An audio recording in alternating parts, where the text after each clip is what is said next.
Well, near the end of May of 2026 is when I went in for my laparoscopic robotic assisted hysterectomy. And I was a little bit nervous for the procedure just because this was actually the first time I had a surgery where my really good friend who'd been kind of driving me and been there, she lives very close to me. So if something were to go wrong, it was pretty easy to get some assistance, but she had moved out of state at that point. So I was using some different drivers who also awesome people, but just they live farther away. And so it was just different. I'd gotten into this comfortable routine and everything was changing. But also at the same time, my middle child had just turned 18. So she was actually able to come to the hospital with me. And so I was able to kind of have my driver be, this role and these people, and then have my daughter come and be the one at the hospital kind of helping me navigate everything that was happening in real time. And then I knew that if I was loopy and something happened with a ride home, she had all the plans and she could do all the communication and get that sorted out. So I was super grateful that she was old enough to be there with me. She was actually 2 days past her 18th birthday, so that worked out pretty good. The surgery went pretty well. There weren't any major problems, and I went home that day as planned and rested up. I was sore. Obviously, you're really sore after any kind of surgery, and anesthesia always wipes me out, makes me so tired. Sorry, my eye, there's something just in it. It's driving me crazy. So recovered for a few weeks and everything went well until maybe 4.5 weeks in. I started noticing that certain things that were causing me problems were not improving at all. I was having an intense amount of pain and a lot of discomfort, and I just wasn't feeling right. And I went to the restroom one day and I felt what was clearly a prolapse. Mind you, I don't have anything that could fall out aside from my bladder and my bowels, because everything was taken out. So I was a little bit freaking out. I called my doctor's office and they were terrible. They were like, well, you have an appointment in 2 weeks. Just come in and we'll figure it out. And I was like, I'm supposed to just walk around with this problem happening? This doesn't make any sense. So after a lot of runaround, she was finally like, well, if you're really that concerned about it, go to the ER. So I went to the ER, waited forever and ever and ever, got to the point where they did confirm that yes, there was a minor prolapse, but it wasn't enough that it would require surgery, and any kind of interventions would have to happen in the clinic. Okay, great. Well, my doctor isn't willing to see me for 2 more weeks and I'm in a lot of pain. Well, prolapses don't usually cause pain. Well, come to find out, a lot of women who have a prolapse do have pain. So I don't know why any doctor still thinks that anything down there doesn't hurt. It hurts, man. It hurts. I think these doctors don't want to admit that we have sensations down there, so that when we're not enjoying ourselves during fun times, they don't have to take responsibility for their lack of skill. But whatever. They're all convinced that there's no sensation whatsoever anywhere down there. There is, and it hurts. So there was a nurse there that was very nice, and she kind of strong-armed him into giving me a referral to a different clinic to see if I could get in and get some help. So long story short, I wound up going in to see my doctor because the other clinic didn't have any availability that was any sooner, and I basically called and raised a stink and said that I was just in agonizing pain and I needed to be seen, and I was willing to come and sit in the clinic and cry if they weren't willing to schedule me. So I did get in to see my doctor. I am still going to use that referral though, because when I went in to see my doctor, she was so dismissive, unbelievable.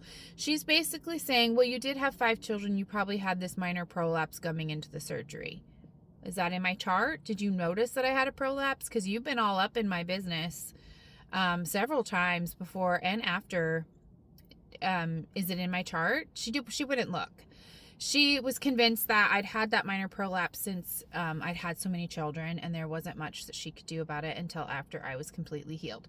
I do kind of understand that some of this I have to be healed from the hysterectomy, and all the scars and the cuff and everything has to be completely solid before you can do any interventions. That does make sense to me.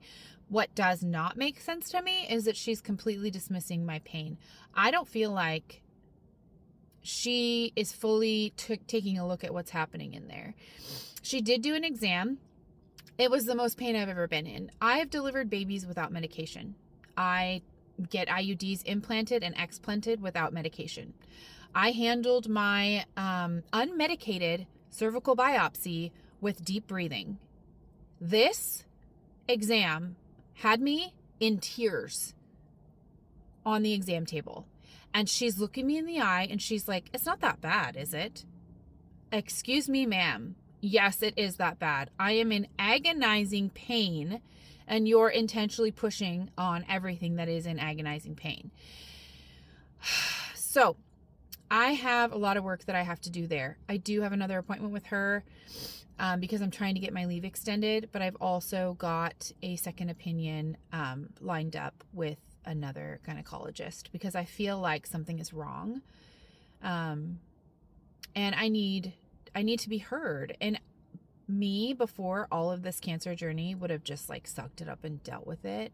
But me now is like, no, this is my body. I have fought very hard to be able to live well in this body. I'm not going to just take your word for it and not track this down. So we'll see. I did leave an honest review. I was asked, like to follow up and tell the clinic how that visit went. And I told them that I felt dismissed, that I was in agonizing pain, and the doctor brushed it aside.